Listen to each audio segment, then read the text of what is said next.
Bonsoir tout le monde. Je suis vraiment, vraiment heureuse d'être avec vous pour cette présentation. C'est une stratégie qui est fondamentale pour le succès en continu, autant dans vos clubs, dans la zone ou au niveau du district. Alors, ce qu'on appelle, c'est le leadership en transition. Et voilà. Alors, voici ce que nous allons voir ensemble durant cette présentation. Pourquoi devrions-nous changer le leadership?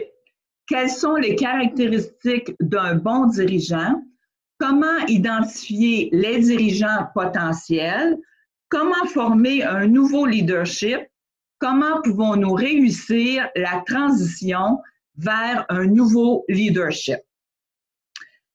Will Rogers. Alors, qui est Will Rogers? C'est un acteur, scénariste, producteur américain, a dit « Même si vous êtes sur la bonne voie, vous serez dépassé si vous stagnez. » Alors, pourquoi devrions-nous changer de leadership? On parle ici de changer, par exemple, de président ou présidente à chaque année dans nos clubs ou au niveau du secrétariat.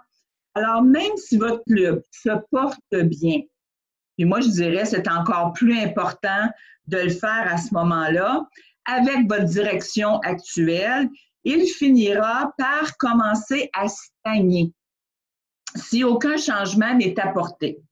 Alors, un nouveau leadership va rafraîchir votre club, qu'il s'agisse d'un changement dans la façon dont les réunions sont organisées, ou de nouvelles façons pour le club de s'impliquer au sein de la collectivité.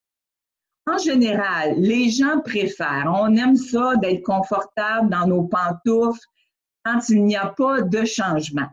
Donc, il est plus facile pour eux d'être dans cette situation confortable, mais c'est un piège. C'est un piège de laisser un président, un secrétaire, un trésorier, occuper son poste pendant de nombreuses années.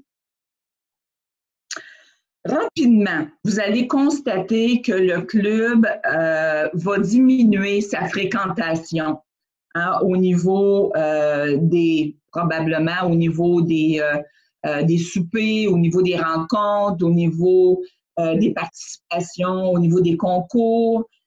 Bien qu'il s'accomplisse de bonnes choses au sein de la collectivité, il ne comprend pas pourquoi les gens ne veulent pas adhérer à leur club et c'est souvent à cause de la stagnation au niveau du club.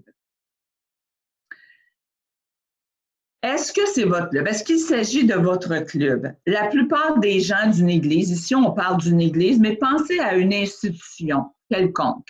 En effondrement, préfèrent voir leur Église disparaître que d'adopter une nouvelle mentalité.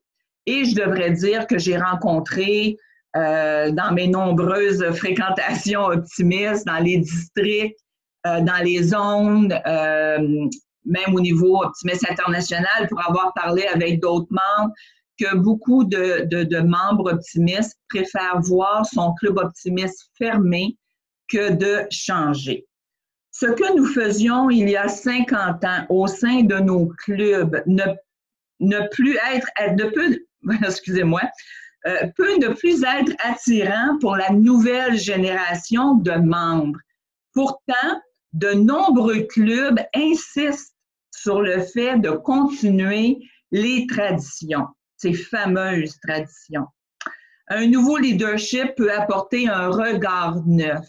Et on le voit régulièrement, un nouveau leadership, un nouveau regard, de nouvelles idées, souvent rafraîchissantes. Une transition de leadership réussie reconnaît et poursuit ce qui fonctionne le mieux au sein du club, tout en partageant une nouvelle vision de l'avenir à laquelle les membres du club peuvent adhérer. Cela peut signifier différentes choses dans différentes collectivités, bien évidemment. Donc, il n'y a pas de façon unique qui conviennent à chaque club optimiste dans le monde entier. Quelles sont les caractéristiques d'un bon dirigeant? Good to great. Excellent. Nous avons le livre disponible en français de la performance à l'excellence. C'est une étude qui a été publiée sur plus d'1 millier d'entreprises prospères inscrites à la bourse de New York sur une période de 25 ans. Toutes les entreprises qui ont été étudiées ont été considérées comme prospères en mesurant leur valeur en bourse. 11 entreprises se sont distinguées comme étant exceptionnelles dans leur domaine et cette étude a permis d'identifier certaines caractéristiques communes aux entreprises les plus performantes. Les 5 diapositives suivantes qui identifient les caractéristiques d'un bon leadership sont tirées de ce livre.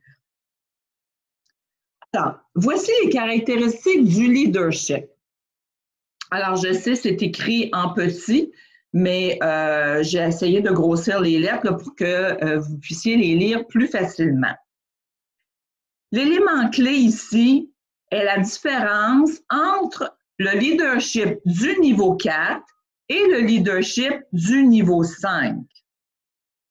Ils sont tous les deux efficaces pour faire en sorte que l'organisation soit performante, mais le succès de ces organisations ayant un leadership de niveau 4 dépend entièrement du dirigeant, c'est-à-dire par exemple Lee Iacocca, qui a dirigé Ford Motor Company, puis ensuite Chrysler, ou bien de Steve Jobs, qui a été président directeur général de Apple, alors que les dirigeants de niveau 5 créent un environnement de réussite qui continue avec un nouveau leadership en place. Donc, le niveau 4, c'est le niveau 4 est proche de la définition du leader visionnaire.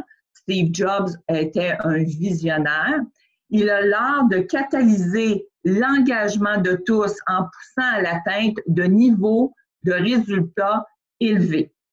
Le niveau 5, donc la caractéristique du leadership niveau 5, lui édifie l'excellence durable grâce à un mélange paradoxal d'humilité et de volonté. Quand même intéressant. Donc, allons voir le leadership de niveau 5. Les 2 premiers points sont particulièrement importants pour que les clubs optimistes réussissent. Donc, ambitieux d'abord et avant tout pour la cause. Deuxièmement, résolument déterminé à faire tout ce qui est en son pouvoir pour concrétiser cette ambition. Ce sont les premières choses qui disparaissent lorsque le leadership ne change jamais. L'ambition et la détermination tombent dans le piège de la routine, cette fameuse routine. Toujours faire la même chose, réunion après réunion, année après année, même formule, même activité, même style de rencontre, routine. D'abord qui, ensuite quoi? L'un des pièges dans lesquels nous tombons au sein de nos clubs et à l'échelon du district est de laisser les mêmes personnes faire le même travail année après année. Bien que l'expérience ait de la valeur pour éviter les erreurs du passé, parce que oui, l'expérience a une très, très grande valeur. Moi, j'ai le temps pour perpétuer, je ne voudrais pas dire ici la tradition, mais les valeurs qu'Optimisme International veut que nous continuions et les valeurs aussi de votre club et les valeurs de la communauté.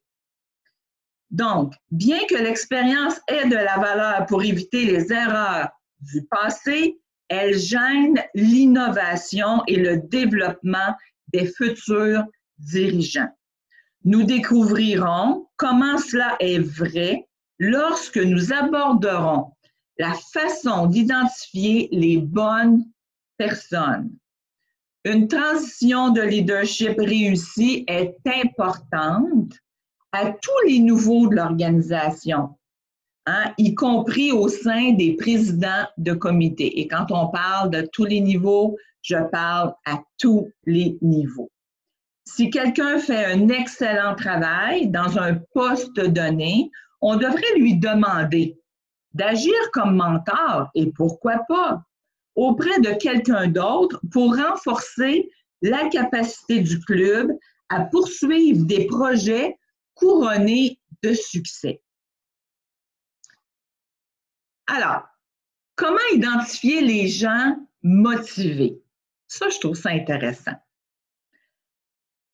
Et j'aimerais souligner quelque chose vraiment d'important ici. La motivation d'avoir le poste, de recevoir le poste, d'être nommé au poste, d'être élu au poste, et la motivation de faire le travail du poste est bien différent.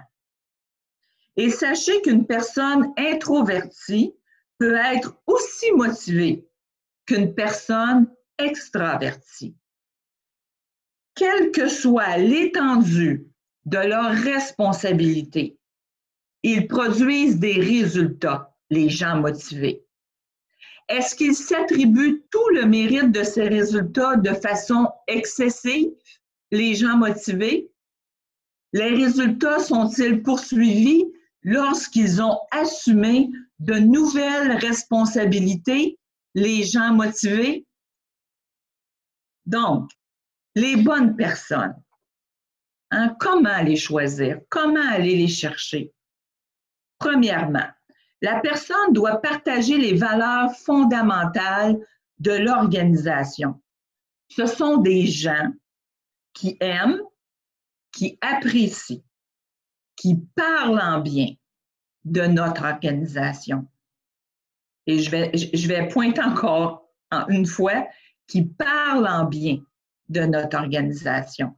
Deuxièmement, la personne doit se gérer elle-même.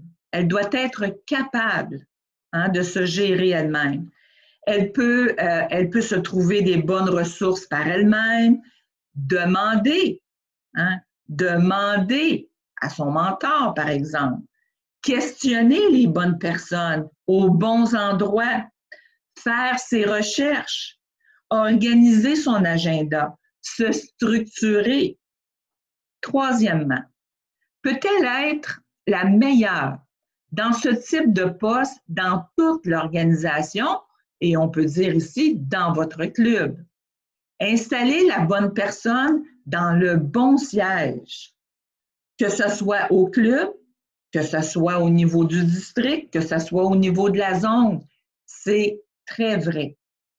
La personne doit connaître la différence entre le fait d'avoir un poste et le fait d'avoir une responsabilité.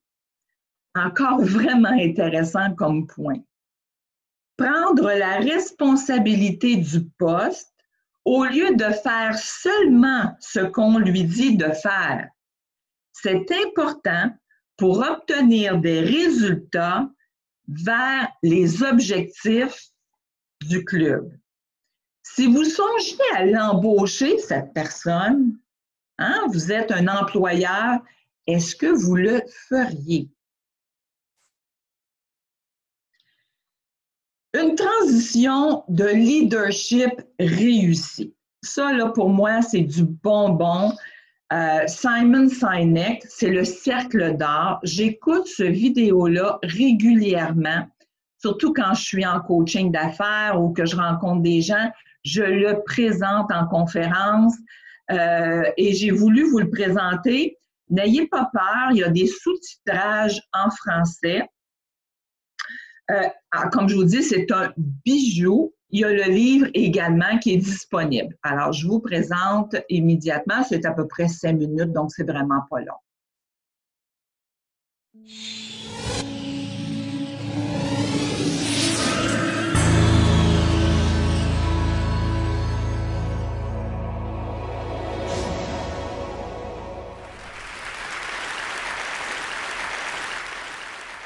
How do you explain when things don't go as we assume? Or better, how do you explain when others are able to achieve things that seem to defy all of the assumptions? For example, why is Apple so innovative? Year after year after year after year, they're more innovative than all their competition. And yet, they're just a computer company. They're just like everyone else. They have the same access to the same talent, the same agencies, the same consultants, the same media. Then why is it that they seem to have something different? Why is it that Martin Luther King led the civil rights movement? He wasn't the only man who suffered in a pre-civil rights America, and he certainly wasn't the only great orator of the day. Why him? And why is it that the Wright brothers were able to figure out controlled powered manned flight when there were certainly other teams who were better qualified, better funded, and they didn't achieve powered manned flight, and the Wright brothers beat them to it? There's something else at play here. About 3.5 years ago, I made a discovery, and this discovery profoundly changed my view on how I thought the world worked, and it even profoundly changed the way in which I operate in it. As it turns out, there's a pattern. As it turns out, all the great and inspiring leaders and organizations in the world, whether it's Apple or Martin Luther King or the Wright brothers, they all think, act, and communicate the exact same way, and it's the complete opposite to everyone else. All I did was codify it. And it's probably the world's simplest idea. I call it the golden circle.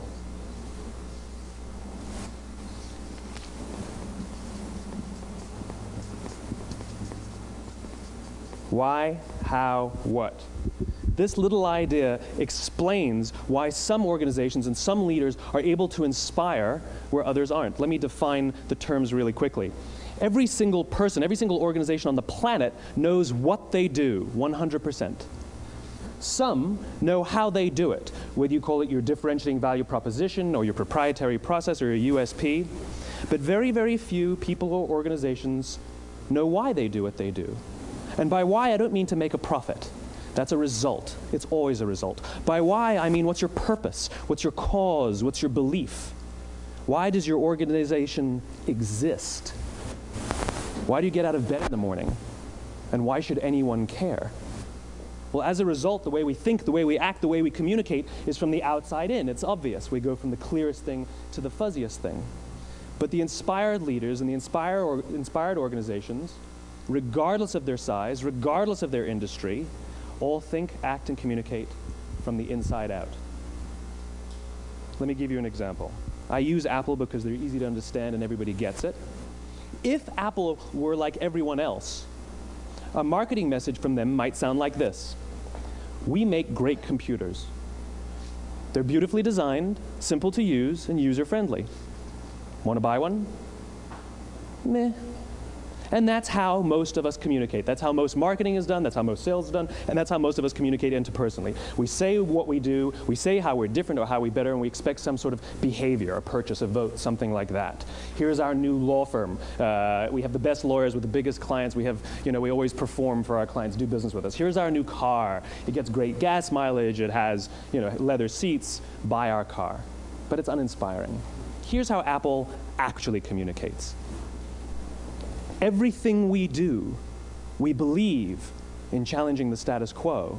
We believe in thinking differently. The way we challenge the status quo is by making our products beautifully designed, simple to use, and user-friendly. We just happen to make great computers. Want to buy one? Totally different, right? You're ready to buy a computer from me. All I did was reverse the order of the information. What it proves to us is that people don't buy what you do, people buy why you do it. People don't buy what you do, they buy why you do it.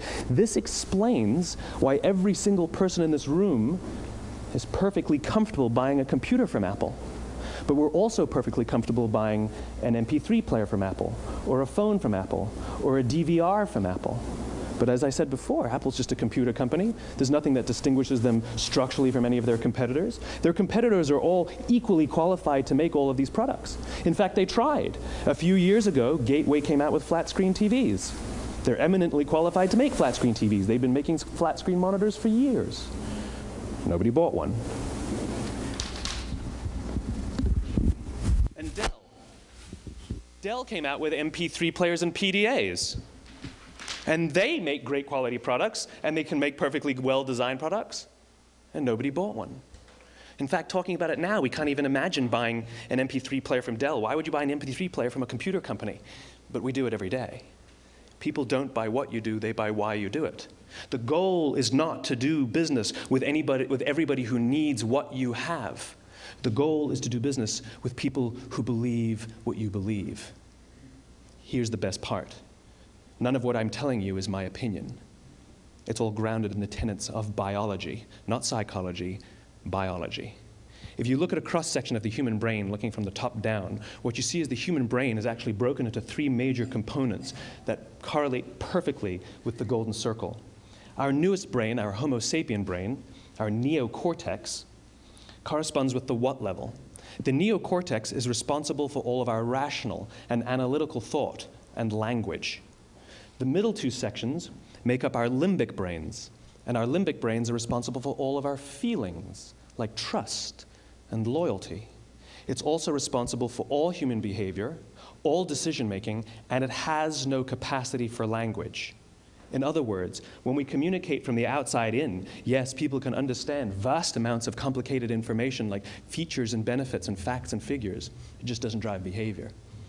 When we communicate from the inside out, we're talking directly to the part of the brain that controls behavior, and then we allow people to rationalize it with the tangible things we say and do. This is where gut decisions come from. You know, sometimes you can give somebody all the facts and your figures, and they say, I know what all the facts and details say, but it just doesn't feel right. Why would we use that verb? It doesn't feel right, because the part of the brain that controls decision-making doesn't control language. And the best we can muster up is, I don't know, it just doesn't feel right. Or sometimes you say you're leading with your heart, or you're leading with your soul. Well, I hate to break it to you, those aren't other body parts controlling your behavior. It's all happening here in your limbic brain, the part of the brain that controls decision-making and not language. But if you don't know why you do what you do, and people respond to why you do what you do, then how will you ever get people to vote for you or buy something from you, or more importantly, be loyal and want to be a part of what it is that you do?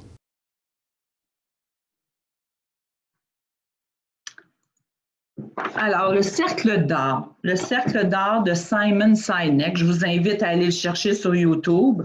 C'est vraiment un vidéo que, comme je vous ai dit tantôt, que je réécoute régulièrement et que j'incorpore dans mes présentations, dans mes conférences.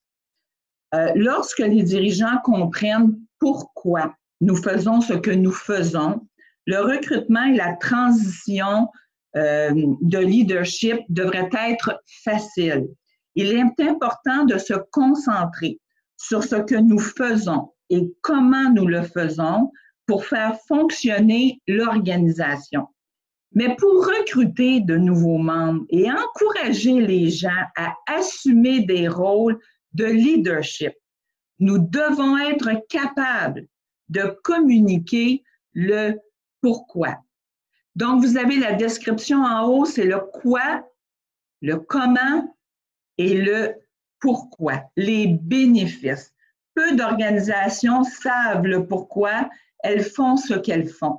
Le pourquoi n'est pas de réaliser des bénéfices, il s'agit d'un résultat.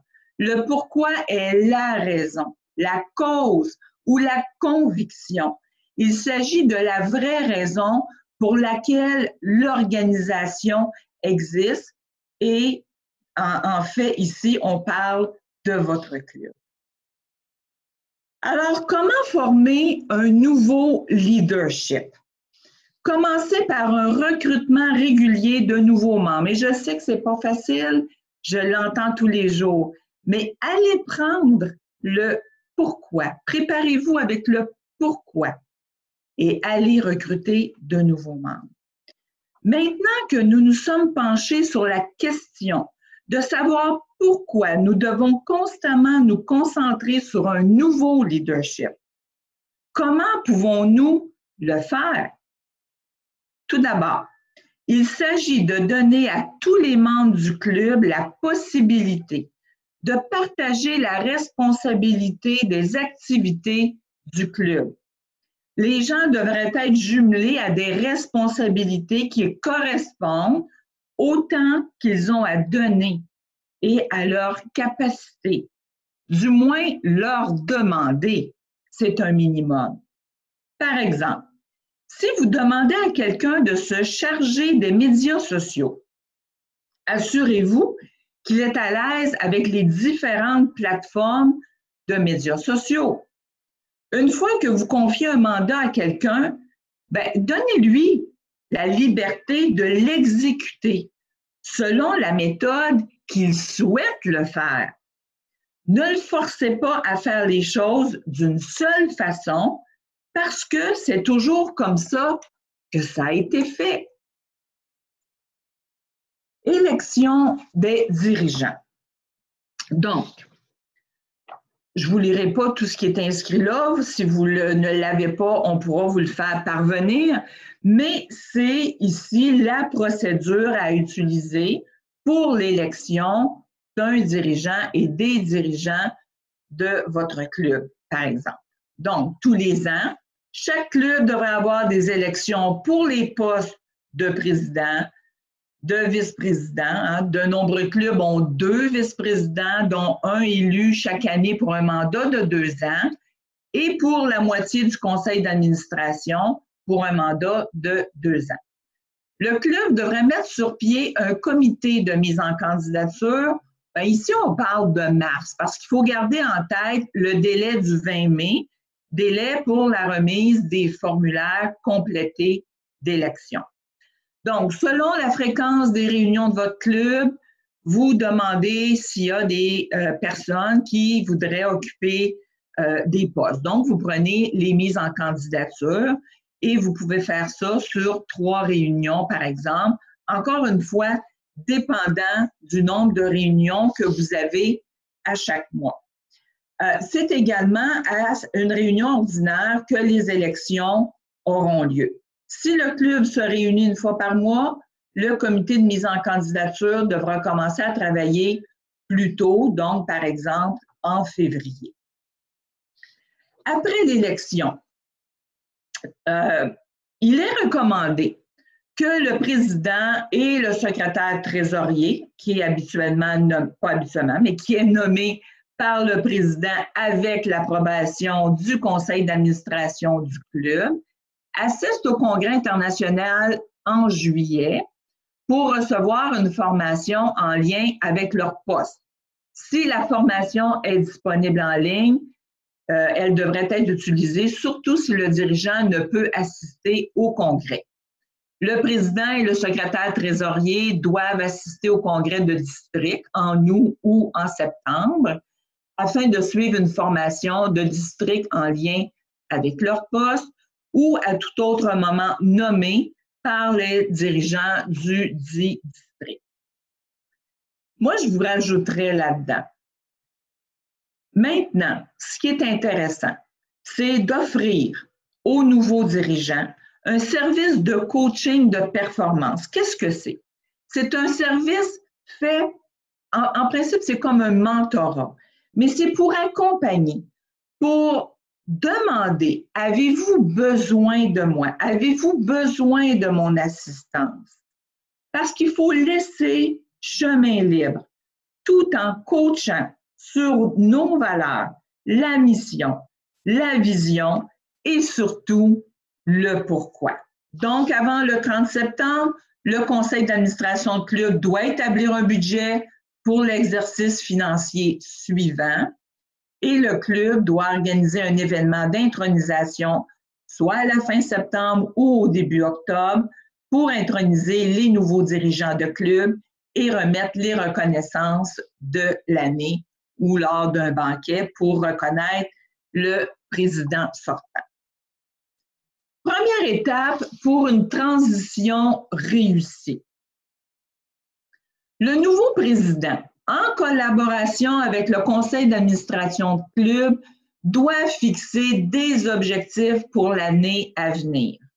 Ces objectifs devraient comprendre 3 domaines: services communautaires, croissance de l'effectif, collecte de fonds et financement du club. Le nouveau président devrait proposer une vision du club parce que oui, il propose une vision du club pour l'année à venir afin d'engager les membres dans la réalisation de ces objectifs.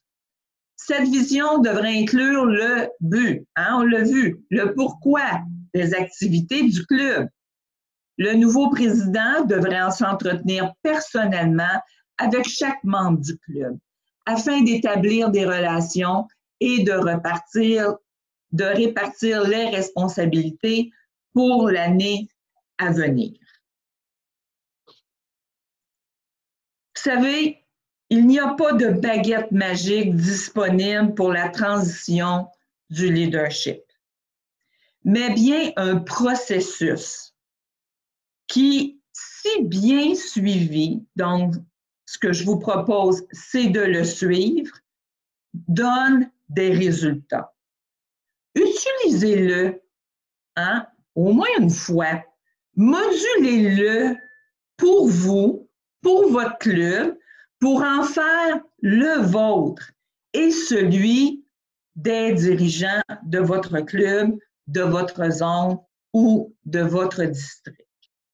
Alors, je vous souhaite un bon leadership en transition et s'il y a des questions, ça va me faire plaisir d'y répondre. Alors, je ne sais pas s'il y a eu des questions. J'espère que cette présentation vous a plu et vous a apporté des pistes de solutions pour mettre en place dans votre club, dans votre zone ou dans votre district. Alors, merci beaucoup et au plaisir de vous rencontrer.